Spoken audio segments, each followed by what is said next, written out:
സ്വാഗതം. യൂണിവേഴ്സിനോട് എങ്ങനെ ഒരു കാര്യം മാനിഫെസ്റ്റേഷൻ ചെയ്യാൻ ചോദിക്കാം എന്നൊരു ചോദ്യം കുറച്ചു കാലമായിട്ട് എന്നെ അലട്ടുന്നുണ്ട്. പല വിദ്യാർത്ഥികളും പറയാറുണ്ട്, ഞങ്ങൾ മാനിഫെസ്റ്റേഷൻ ചെയ്യാറുണ്ട്. ചിലർ പറയുന്നു ചെയ്തിട്ട് നടക്കുന്നില്ല. കുറേ പേര് പറയുന്നത് മാനിഫെസ്റ്റേഷൻ ചെയ്ത് നടക്കുന്നില്ല, അല്ലെങ്കിൽ പ്രധാനപ്പെട്ട ഗോൾസ് നടക്കുന്നില്ല എന്ന്. അങ്ങനെ വന്നപ്പോൾ വളരെ യാദൃശികമായിട്ട് ഞാനൊരു പോസ്റ്റ് കാണാനിടയായി. ആ പോസ്റ്റ് എന്നെ ഹഠാതെ ആകർഷിച്ചു. അതിലെ വിവരങ്ങളാണ് ഞാൻ താങ്കളുമായിട്ട് പങ്കുവയ്ക്കുന്നത്. ഇതിലുള്ളതൊന്നും എൻ്റെ സ്വന്തമല്ല. അപ്പോൾ ആദ്യമായിട്ടാണ്, അപ്പോൾ ഈ വീഡിയോ അവസാനം വരെ കണ്ടാൽ എന്ത് 5 സ്റ്റെപ്സ് ഉപയോഗിച്ചുകൊണ്ടാണ് മാനിഫെസ്റ്റേഷൻ ചെയ്യേണ്ടത്, യൂണിവേഴ്സിനോട് ചോദിക്കേണ്ടത് എന്നാണ് ഞാൻ ഷെയർ ചെയ്യുന്നത്.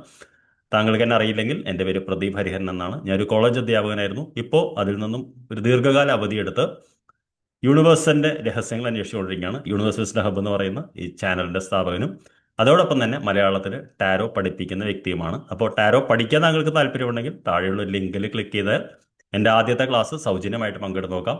ഇനി യൂണിവേഴ്സിനോട് എങ്ങനെ ചോദിക്കണം, 5 കാര്യങ്ങൾ ആണ്. ഒരുപക്ഷെ താങ്കൾക്ക് അറിയുന്നതായിരിക്കാം, എന്നാലും ഞാനൊന്ന് ഓർമ്മപ്പെടുത്തുകയാണ്. ആദ്യത്തെ സ്റ്റേജ് എന്ന് പറയുന്നത് ഞാൻ ഈ പോസ്റ്റ് തന്നെ ഷെയർ ചെയ്തുകൊണ്ട് പറയാം. കാരണം എന്തെന്നാൽ അവർ മറ്റൊരാളുടേത് നമ്മൾ എടുക്കുമ്പോൾ അവരെ അക്നോളജ് ചെയ്യണമല്ലോ. അപ്പോൾ മൈൻഡ്ഫുൾ സോൾസ് എന്ന് പറയുന്ന ഇതിൽ നിന്നാണ് എനിക്ക് കിട്ടിയിട്ടുള്ളത്. ആദ്യത്തെ ഇതായിട്ട് അവർ പറയുന്നത്, നമുക്ക് എന്തെങ്കിലും ഒരു കാര്യം മാനിഫെസ്റ്റ് ചെയ്യണമെന്ന് ആഗ്രഹമുണ്ടെങ്കിൽ നമ്മൾ അതിനു വേണ്ടി ഒരു സ്ഥലം കണ്ടെത്തണം എന്നുള്ളതാണ്. സ്ഥലം കണ്ടെത്തണം എന്ന ഉദ്ദേശിക്കുന്നത് നമ്മൾ കൊണ്ടു നടക്കുന്നത് നെഗറ്റീവായിട്ടുള്ള കാര്യങ്ങളും ചിന്തകളുമാണെങ്കിൽ അവിടെ ഒരു പോസിറ്റീവ് എനർജിക്ക് കയറാനുള്ള സാധ്യതയില്ല.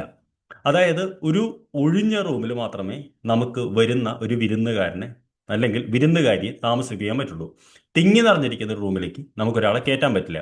അതേപോലെ നമ്മൾ യൂണിവേഴ്സിനോട് ചോദിക്കുന്നതിനേക്കാളും മുമ്പ് നമ്മുടെ ഉള്ളിനുള്ളിലുള്ള കുറേ നെഗറ്റീവായിട്ടുള്ള എനർജി, നെഗറ്റീവായിട്ടുള്ള ചിന്തകൾ, നമുക്ക് നേരിട്ട നെഗറ്റീവായിട്ടുള്ള അനുഭവങ്ങൾ, ഇതെല്ലാം നാം ഒഴിവാക്കണമെന്നാണ് പറയുന്നത്.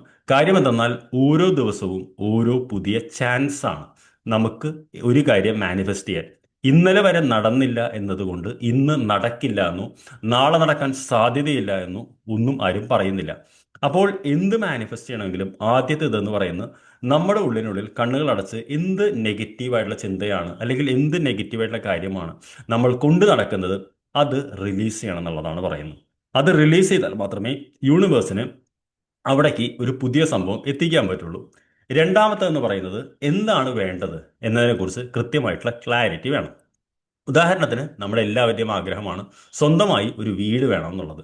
നമ്മൾ സ്വന്തമായി ഒരു വീടാണ് ആഗ്രഹിക്കുന്നതെങ്കിൽ ആ വീടിന് ഏകദേശം എത്ര വലിപ്പം വേണം? നമ്മുടെ ഒരു റിയലിസ്റ്റിക് ആയിട്ടുള്ള ഡ്രീം ആയിരിക്കണം. അത് ഏത് ജില്ലയിലായിരിക്കണം, ഏത് സ്ഥലത്തായിരിക്കണം, എങ്ങനത്തെ വീടായിരിക്കണം, അത് കണ്ടംപററി സ്റ്റൈൽ ആയിരിക്കണോ, മോഡേൺ സ്റ്റൈൽ ആയിരിക്കണോ, എത്ര റൂം ഉണ്ടായിരിക്കണം, അതിൻ്റെ ചുറ്റുമതിൽ എന്താണ്, വീടിൻ്റെ കളർ എന്താണ് എന്നെല്ലാം മനസ്സിൽ ആലോചിച്ചാൽ മാത്രമേ നമുക്ക് ആ ഗോള് തിരിച്ചറിയാൻ പറ്റുള്ളൂ. അപ്പം എപ്പോഴും രണ്ടാമത്തേത് എന്ന് പറയുന്നത്, എന്താണ് കൃത്യമായിട്ട് വേണ്ടത്? ഒരു ജോലിയാണെങ്കിൽ എന്ത് ജോലി, എത്ര ശമ്പളം, രാവിലെ മുതൽ വൈകുന്നേരം വരെ എന്തായിരിക്കും ചെയ്യുന്നത്, അത് ചെയ്യുമ്പോൾ നമുക്കുണ്ടാകുന്ന ഫീലിംഗ് എന്താണ്, അത് നമുക്ക് ദിവസം, ആഴ്ചകളോളം, മാസങ്ങളോളം അല്ലെങ്കിൽ വർഷങ്ങളോളം സന്തോഷത്തോടെ ചെയ്യാൻ പറ്റുമോ, അത് ചെയ്യുന്നതിലൂടെ ഈ യൂണിവേഴ്സിലേക്ക് നമ്മൾ എന്താണ് കൊടുക്കുന്നത്, മറ്റുള്ളവർക്ക് എന്ത് ബെനിഫിറ്റ് ഉണ്ടാവും, ഇതെല്ലാം ചോദിക്കണം എന്നാണ് പറയുന്നത്. മൂന്നാമത്തെ സ്റ്റേജ് എന്ന് പറയുന്നത്, നാം നമ്മുടെ വൈബ്രേഷൻസ്, ആദ്യം പറഞ്ഞ കാര്യം തന്നെയാണ്, അതിനുവേണ്ടി നാം എന്ത് ചെയ്യുന്നു എന്നുള്ളതാണ്. ഉദാഹരണത്തിന് നമുക്ക് വീടാണെങ്കിൽ നമ്മൾ അതിനു വേണ്ടി എന്ത് ചെയ്യുന്നു, എന്താണ് നമ്മുടെ വൈബ്രേഷൻ. നമ്മൾ കണ്ണുകൾ അടച്ച് വിചാരിക്കുകയാണ്, ഇതിപ്പോൾ 2025 2030 അല്ലെങ്കിൽ 32 35 ആകുമ്പോഴേക്കും നമ്മൾ ആ വീടിനുള്ളിൽ കയറുന്ന മാതിരി, അവിടെ ജീവിക്കുന്ന മാതിരി നമ്മൾ അങ്ങനെ ചിന്തിക്കുക, സങ്കല്പിക്കുക. അങ്ങനെ ചെയ്യുമ്പോൾ നമ്മുടെ സബ് കോൺഷ്യസ് മൈൻഡ് നമുക്ക് അതിനനുസരിച്ചുള്ള വഴികൾ കാണിച്ചു തരുന്നതാണ് പറയുന്നത്. നാലാമത്തായിട്ട് പറയുന്നത്, എല്ലാത്തിനും എപ്പോഴും ഗ്രാറ്റിറ്റ്യൂഡ് ആയിരിക്കണം എന്നുള്ളതാണ്. ഗ്രാറ്റിറ്റ്യൂഡ് എന്ന് പറഞ്ഞാൽ കൃതജ്ഞത എന്നുള്ളതാണ്. നാം ഇന്ന് ജീവിച്ചിരിക്കുന്നുണ്ടെങ്കിൽ, നാം ഇന്ന് ബ്രീത്ത് ചെയ്യുന്നുണ്ടെങ്കിൽ നാം അതിന് കൃതജ്ഞതയാവണം എന്നാണ് പറയുന്നത്. കാരണം യൂണിവേഴ്സ് എല്ലായ്പ്പോഴും നമ്മളെ സപ്പോർട്ട് ചെയ്യാനാണുള്ളതെന്ന് പറയുന്നത്. വെല്ലുവിളികളുണ്ട്, വെല്ലുവിളികളാണ് നമുക്ക് ബലം നൽകുന്നത്. നിങ്ങൾക്കറിയാം, ഒരു ഇരുമ്പ് അത് ഉയർന്ന ഇതിൽ ചൂടാക്കി അതിലൂടെ കടന്നു പോകുമ്പോഴാണ് അതിന് ശക്തി കൂടുന്നത്. അതേപോലെ തന്നെ നമ്മളെ ബലപ്പെടുത്താനായി യൂണിവേഴ്സ് പരീക്ഷണങ്ങൾ നമുക്ക് തരാം. പക്ഷേ അതെല്ലാം നമ്മുടെ നല്ലതിലേക്ക് വേണ്ടിയിട്ടാണ്. അപ്പോൾ തീർച്ചയായിട്ടും നാം ഗ്രേറ്റ്ഫുൾ ആയിരിക്കുക എന്നുള്ളതാണ്. അവസാനം, ഏറ്റവും അവസാനം എന്ന് പറയുന്നത് ട്രസ്റ്റ് അല്ലെങ്കിൽ വിശ്വാസം എന്നുള്ളതാണ്. അതായത് ഞാൻ ചിന്തിക്കുന്ന മാനിഫെസ്റ്റേഷൻ എനിക്ക് നടക്കും എന്ന വിശ്വാസം, റിയലിസ്റ്റിക് ആയിട്ട്. കാരണം എന്തെന്നാൽ ഏത് മതവും ഏതെടുത്ത് നോക്കിയാലും നിങ്ങൾ പറയുന്നത് വിശ്വസിക്കുന്ന ഒരുവിന് മാത്രമേ എന്തും നേടാൻ പറ്റുള്ളൂ. അപ്പോൾ 5 കാര്യങ്ങൾ എന്ന് പറയുന്നത്, ആദ്യം നെഗറ്റീവായിട്ടുള്ള കാര്യങ്ങൾ റിലീസ് ചെയ്യുക, 2 ക്ലാരിറ്റി ഇതാക്കുക, 3 അതിനുള്ള വൈബ്രേഷനിലേക്ക് നമ്മൾ എത്താൻ നോക്കുക. 4 എന്ന് പറയുന്നത് ഗ്രാറ്റിറ്റ്യൂഡ് ആയിരിക്കുക.